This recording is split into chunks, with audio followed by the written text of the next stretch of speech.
ये बात है छत्तीसगढ़ शराब घोटाला मामले की, जहां पूर्व आबकारी मंत्री कवासी लखमा को सुप्रीम कोर्ट से बड़ी राहत मिल गई। जेल में बंद कवासी लखमा आज रायपुर सेंट्रल जेल से बाहर आ सकते हैं। ईडी और यूडब्ल्यू से जुड़े मामलों में उन्हें अंतरिम जमानत मंजूर की गई। जमानत की शर्तों के तहत लखमा को छत्तीसगढ़ से बाहर रहना होगा।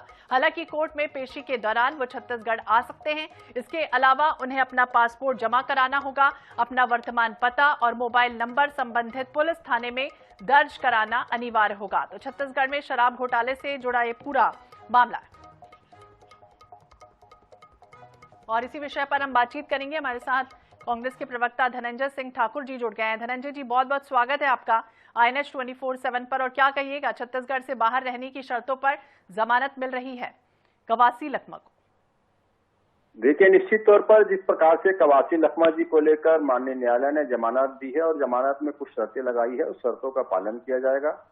कवासी लखमा जी लंबे समय से भाजपा के षड्यंत्र के चलते जेल में बंद रहे हैं। एक आदिवासी नेता हैं, लोकप्रिय नेता हैं और मोदी जी के द्वारा जो जांच एजेंसी को दुरुपयोग किया गया है उसके चलते वो प्रताड़ित हुए हैं। और सत्य कभी पराजित नहीं होता है। न्याय मिलने में देर हो सकता है पर अंधेर नहीं होता है। और भारतीय जनता पार्टी का झूठ, प्रोपगंडा और जो जांच एजेंसियों का दुरुपयोग का जो पूरा मामला रहा है, आज जनता के बीच पटाक्षेप हो गया है कि कैसे विपक्षी नेताओं को डराने के लिए, चरित्र हनन के लिए केंद्रीय जांच एजेंसियों का दुरुपयोग किया गया है। और आगे भी हमें निश्चित तौर पर न्याय मिलेगा। और कवासी लखमा जी की जमानत मिली है, हम सबके लिए खुशी की बात है। और आदिवासी समाज न कभी डरा है, न कभी डरेगा। चाहे मोदी जी हो या भाजपा हो, कितना भी वो षड्यंत्र रच ले, कितने भी जांच एजेंसियों का दुरुपयोग कर ले, हम निश्चित तौर पर मजबूती के साथ न्यायालय में भी बात कर रखे हैं और आगे भी लड़ाई लड़ते रहेंगे। बिल्कुल। और जिस तरह से पूर्व मंत्री आज बाहर आ सकते हैं, ऐसे में अब कांग्रेस की तरफ से क्या कुछ अगला जो कदम है वो रहने वाला है धनंजय जी? निश्चित तौर पर हमारे पूर्व मंत्री और आदिवासियों के नेता और लोकप्रिय नेता कवासी लखमा जी आज जेल से रिहा होंगे। हम सब कांग्रेस जन वहां पर जाएंगे, उनको रिसीव करेंगे और हमेशा कांग्रेस पार्टी कवासी जी के साथ उनके परिवार के साथ खड़ी रही जी।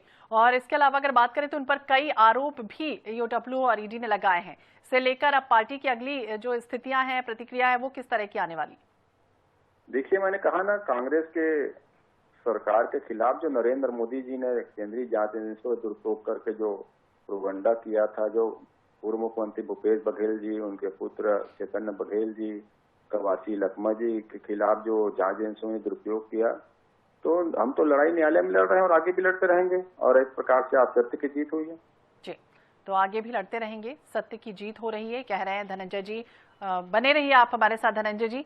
हमारे साथ और भी लोग जुड़ेंगे, उनसे हम बातचीत करेंगे। लेकिन जिस तरह से सुप्रीम कोर्ट से बड़ी जमानत, और राजीव चक्रवर्ती जी भी हमारे साथ जुड़ गए हैं, बीजेपी के नेता है। राजीव जी, आपका बहुत बहुत स्वागत है INS 24/7 पर। धनंजय जी भी हमारे साथ जुड़े हुए हैं, क्या कहेंगे जिस तरह से जमानत मिलने जा रही है पूर्व आबकारी मंत्री कवासी लखमा को?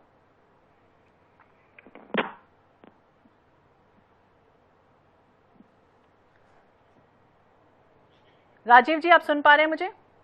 जी, आपकी आवाज आ रही है। जी, राजीव जी क्या कहेंगे जिस तरह से आज बाहर आ सकते हैं जेल से पूर्व आबकारी मंत्री कवासी लखमा? देखिए, ये एक न्यायिक प्रक्रिया है।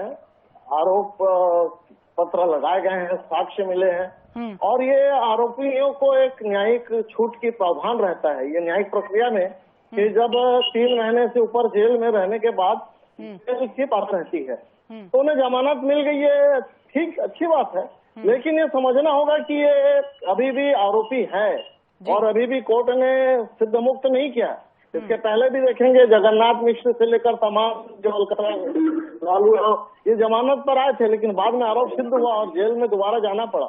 तो ये न्यायिक प्रक्रिया के तहत उन्हें, जो भारत में संविधान है, न्यायिक प्रक्रिया है, उसके तहत उन्हें बेल मिल रही है। हो सकता है आज रिहाई हो जाए या कल रिहाई हो जाए, लेकिन ये इतिहास में दर्ज रहेगा कि अपने ही राजस्व की लूट हुई, अपने ही शराब की जो आय होने वाली थी उसे किसी जगह उसका गबन किया गया। तो ये भूतों ने भविष्योति एक अभूतपूर्व मामला इतिहास में दर्ज हो गया है और छत्तीसगढ़ का इतिहास है उससे धब्बा लग गया। जी, धनंजय जी आप सुन रहे हैं राजीव जी को, क्या कहेंगे?